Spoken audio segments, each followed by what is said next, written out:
Whoa, oh, oh, whoa, whoa, oh, oh. Darling, won't you let me be here? All right. One and only. How are we doing? Like we ain't I've just thought of one thing and I'm going to come back. It's all right, no worries.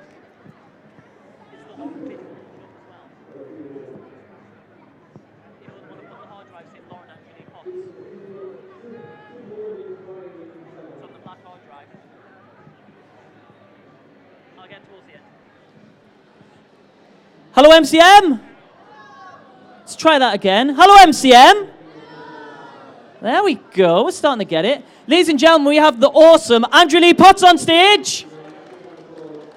Woo! Come on. So come across the buzz stage, get to meet Andrew. How we doing? Hello. I like your trainers. Yeah, they're from just literally across there. Oh, no ways. The Star Wars ones with BB-8 on. Oh, they're funky. They've got some, you seen the ones behind you, the Rebel ones there? Ah, cool. Yeah, check them out. Literally just Pazu just across there. Hi, Pazu! All right, there you go, giving you a wave. Andrew's liking your shoes. Yeah, I'm sure we can sort something out for you if we speak them. But how we doing since London? Good, man. Yeah, all good. Enjoy your birthday. It was your birthday on the Sunday. It was lovely, yeah. I left early on Sunday because me family threw a little party for me where we all dressed up as Halloween things because it was close to Halloween. So, yeah, it was lovely, thanks. I had a lovely time. What did you get? Did you get any nice presents at all? I'm too old for presents. I don't really get presents. Honestly, you go, oh, what do you want for your birthday or Christmas? I can't think of anything now. You just wanted a nice chill afternoon, didn't you? Just that's all I care about. Everyone to be happy and have a good time. Yeah, spending time with my family, you know what I mean? That's good enough. Yeah, totally agree. I did get something. I just can't remember now. You can't remember what it was? Must be that good a present. So, just while we've got you, I know I keep feeling that I'm repeating the same questions, but just in case people aren't aware, that you have a web series online called Wireless. I do. It's called Wireless. You can find it at www.wirelessweb.london. There's 12 episodes that you can watch for free online, and it is my passion project. It's a sci-fi show about a disgraced policeman who's partnered with an AI unit that is in his car. Think a little bit like Knight Rider. It starts like that and then progresses very quickly. And yeah, it seems to be quite popular online. People seem to like it.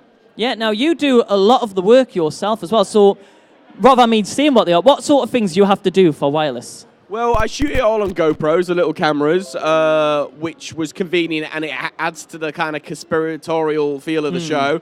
But yeah, I shoot it, I edit it, I cast it. It's pretty much my baby, so I'm in complete control. I do a lot of short films online, directing-wise, and I wanted to produce something that I was the boss of. So this is not a picture from Wireless, by the way. That's from a movie I did. I just thought, because we're talking about filming, I thought that's a brilliant photo camera. That is where a film called Eve, which should be out next year, I play a fashion photographer in it. So. Bit of a hint on what's coming, because last time you couldn't tell me what it was. That's not that job. That's not that one. That's a different job. Wow, you have been busy. Yeah, it's finished filming a job at the moment, a TV job in January, and that should be on, I reckon, later next year. Yeah, and you still can't tell us what that is at all? Still can't tell you yet. No. Oh, I was going to bug you about that and see if I could find Sorry. out. Next time, man, hopefully. Fingers crossed. Next time. I'll just sneak over and you can just write it on a bit of paper and burn it afterwards and then not tell anyone. Yeah. So, talk us through the process. So, you've got an idea for an episode. What is your process in order getting from your idea in your head to what we see online? Well, we've got me and my co-creator, Alex Moss, who helps me, and he does the majority of the writing on it. I kind of script edit it, but he does the majority of the writing. I've got it all laid out in my head, storyline-wise. I tell him what I want to happen in the next episode, what I'd like to shoot. He comes up with like the rough script, and then I go over it and go, we need to change this needs to be flipped around. Then he comes back, and usually the second version of the script is kind of almost perfect for me. And then it's got so many different things, like, for instance, Lucy Brown, who's from Primeval, she plays the very cool voice of Unit White, but she is literally all over the world all the time. She's living in LA at the moment, so I have to send all the lines to her. She does all the lines, so I get them, and then I put them onto my iPhone, which is fed into an earpiece, so when I'm in the car, I'm talking to her.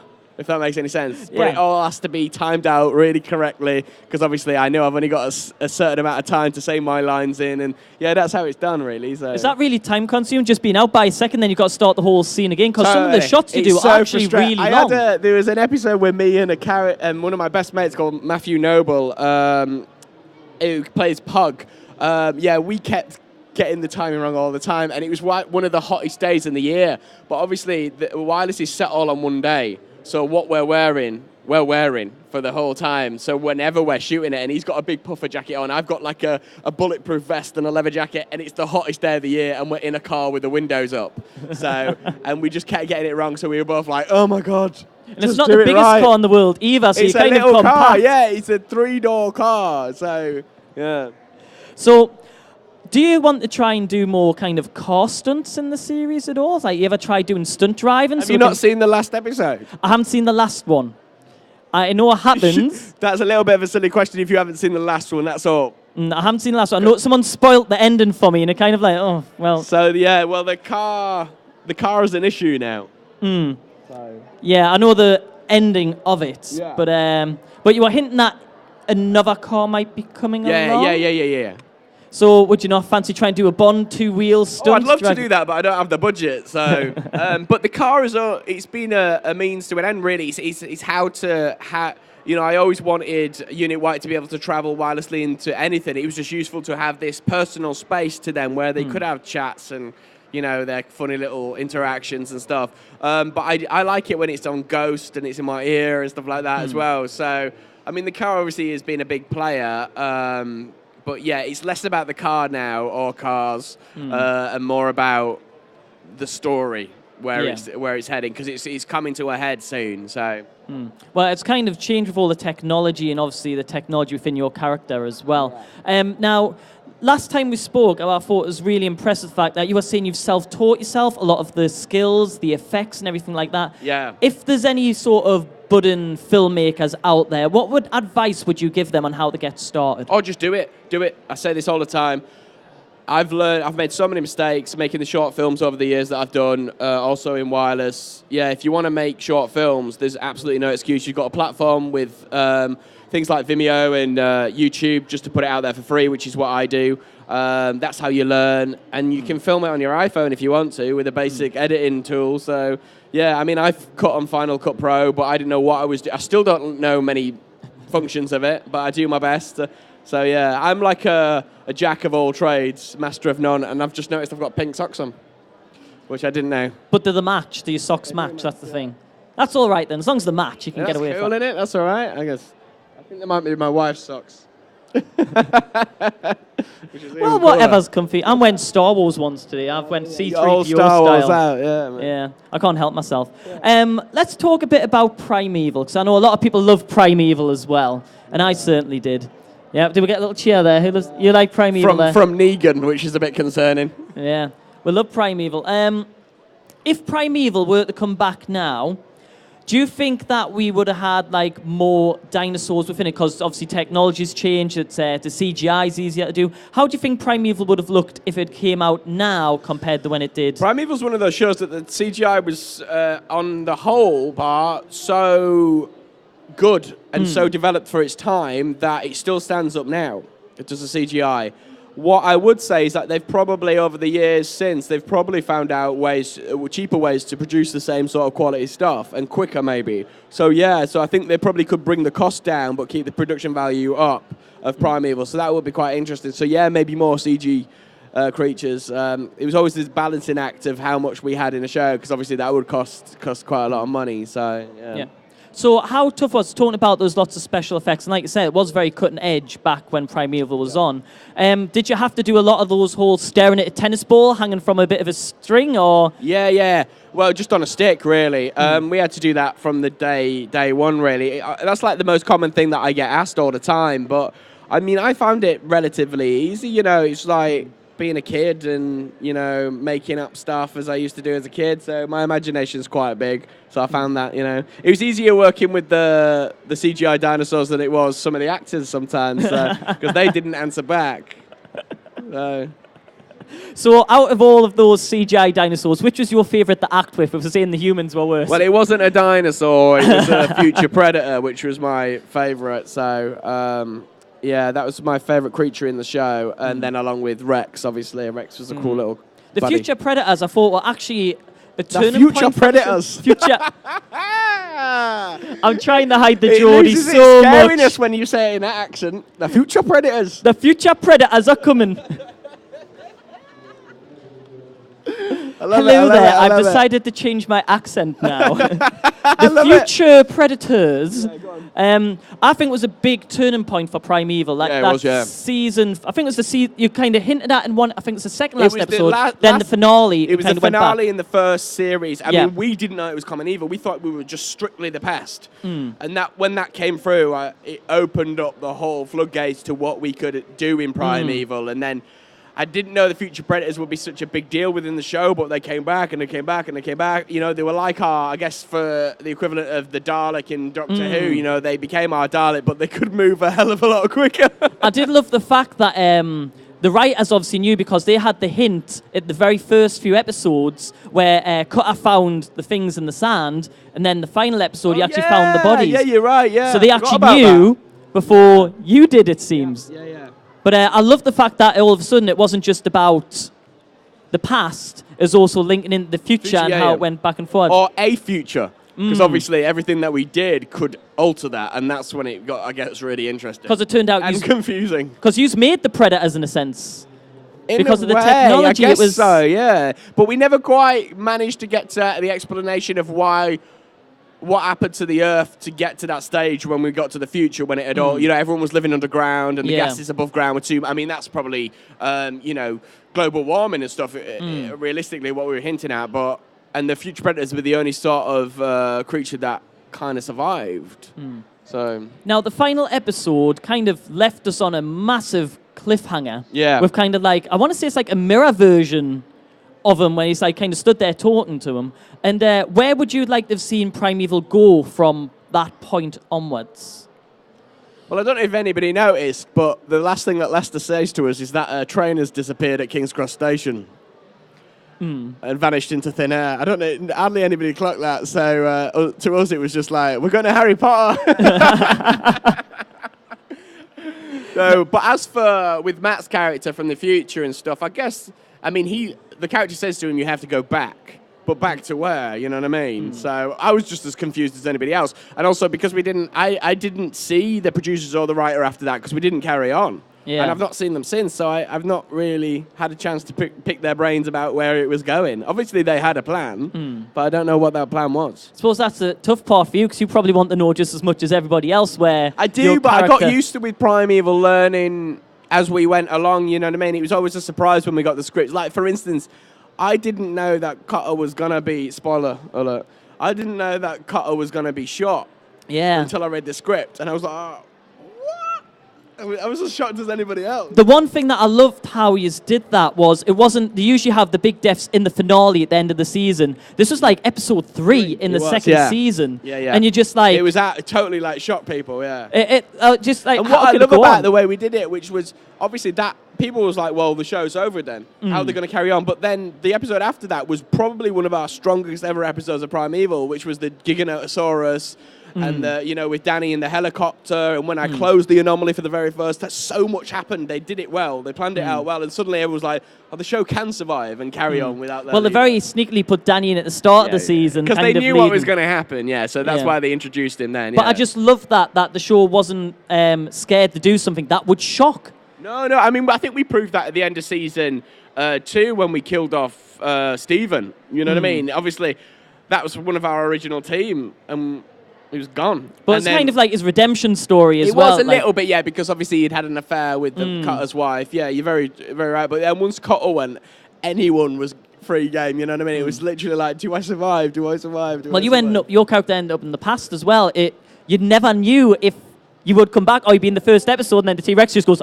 Yeah. Well, you didn't know. I didn't know. I had a sneaky suspicion they wouldn't kill Connor because I think the audience would be a bit miffed. But He was one of the you never most know. loved. I think the great thing about Connor, and I think a lot of it's down to you as well, he was very relatable. Yeah. Well, I tried to make him like. Hopefully, I am as a person. Do you know what I mean? Well, I found you to be so far anyway. Well, yeah. But you know, I just wanted to make him ground level, very honest, and you know, he's similar to me like that, and very open. You know, he wears his heart on his sleeve, and there was no pretentiousness about him at all, and he was fundamentally very British, and you know, had his moments of being a bit geeky and very clumsy, and but also was super smart and had. People respected him for his honesty and his loyalty, and you know, he grew as a kind of accidental hero in it. Well, like we said last time as well, you went over to, I want to say Vancouver, wasn't it? The Canadian one, where Connor, if you compare season 1 Primeval Connor to the Connor we see in Primeval, I want to say New World. I always forget the name of that, New World. Totally big, huge transition on the character. Would you have liked to see more of that Connor if it continued? Yeah, what I tried to do was obviously help give him, me and the writers, give him a massive arc, which I think he had a huge arc over the show. And yeah, you can't experience all this. You can't live for a year in the Cretaceous and survive and not be savvy about certain things. So you have to grow up a bit.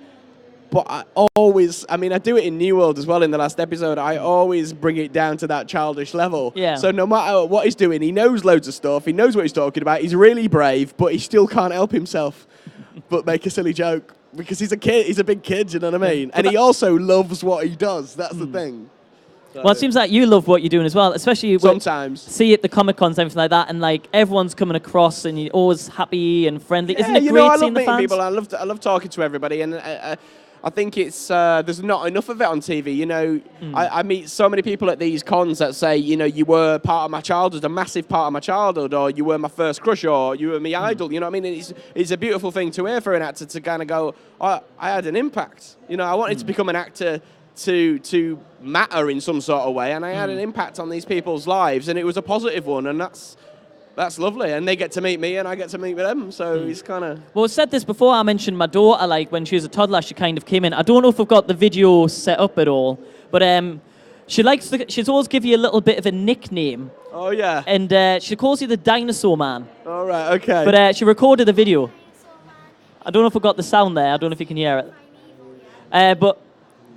Is that your daughter? That is my daughter. She's absolutely beautiful, dude. She gets the blonde hair and blue eyes from me, obviously. She's beautiful. But, hopefully we've got Can the we sound hear the there. sound? She's evil, really. But she was devastated when I said I met you at the last Comic-Con. Oh, you should bring her. Next time I'll bring her. How old is she? She's just turned 10. Oh, and she was a huge her. Primeval fan when she was younger. Like literally 1, 2-year-old toddling along, sitting watching it every night. That sort of stuff makes me massively happy, you know? Yeah. You know, I'm a family man myself, so I love it. So. Have your daughters watched? It's 2 daughters, isn't it? No, a little girl who's 6 and a son who's 15 months, so he's not seen he's a any bit of too it. young for Primeval. But she's seen bits, yeah. She's seen there we bits. go. I think we've got sound now. Another series of Primeval yet? Am I going to do another series of Primeval yet? Yeah, that's what she's asking. She's desperate for another Can one. she hear me? She's probably watching live at some point. So hi, Lauren. How are you doing? Hey, darling. So no plans for a series yet, as far as I'm aware. But I've said this to loads of people. It's the kind of thing I could imagine them rebooting. You know, I hope they do, because I'd like my, you know, my little girl to grow up and watch a show like Primeval, you know, and not have to watch an American show. Have a show that's kind of quintessentially British at its heart, but kind of actiony and fantasy and something that the family can get lost in and watch together. I think that's the big thing about Primeval that works so well. Literally, so many people come up to me like, I watched it with my granddad or my grandma and it was our thing on a Saturday afternoon, you know, and that's cool, man. Yeah. We did our job. Now, there is lots of shows keep coming back for reunion shows after 10 years, 15 years. I think Primeval is one of those shows that I think in a few years' time they'll try and do a reunion or a special one-off. Yeah.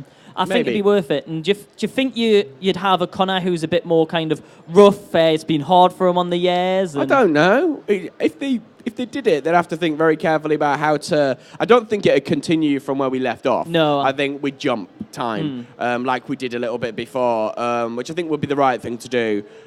But yeah, I don't know where Connor would be at. I think in Connor's head, all he ever wanted to be was a bit more like Cutter. You know, he idolized the man and his beliefs and how he was. And yeah, that scene with him when he dies just devastated it'd almost be me. amazing, wouldn't it? That it comes back in and Cutter and Connor is teaching where Cotter taught. That's the first time he might. He was his student, and maybe Connor's teaching now. And maybe another universe Cutter comes in, and Connor. that'll be. Yeah. So you never know. So I don't know. It'd be quite sweet, but they'd have to think carefully about how to do it. So. But more importantly, that's in the future. We need to make sure that everyone knows about Wireless. So again, where can we find Wireless if they want to see? www.wirelessweb.london. If you want to ask any more about it, you can come over to the signing table and we'll have a chat about it. But yeah, you can watch 12 episodes for free. And yeah, it's a lot of my hard work is in there. So. And plus, big cliffhanger. And Yeah. when's the next episode? I keep bugging you because I want to see this scene. I've made the decision now because I've had a lot of things going on this year to deal with work-wise and things, so I've not had that much time to do it. So I do have 2 episodes filmed, but I'm not going to restart editing until January. So I'm hoping by probably the end of Jan there should be another episode out. And then we'll hopefully have all of the new things you've been filming as well. So it's going to be a very Well, busy year for you next year. It might be quite a busy year. It might quite a bit of my face next year. So. Well, we love your face and we love having your face here at Comic-Con. See, you're talking about first crushes. There you go. No, I'm just kidding. But no, it's great having you here at Comic-Con. I really appreciate it. Thanks, man. Good luck for next year if I don't see you. But let's have a huge round of applause for Andrew Lee Cheers, Potts. guys. Thank you. Thanks for listening. Cheers. Thanks, buddy. Thanks very much. Oh, your daughter's lovely, man. She tries to be. She's right there. Let me tell you, sugar, you're my only love.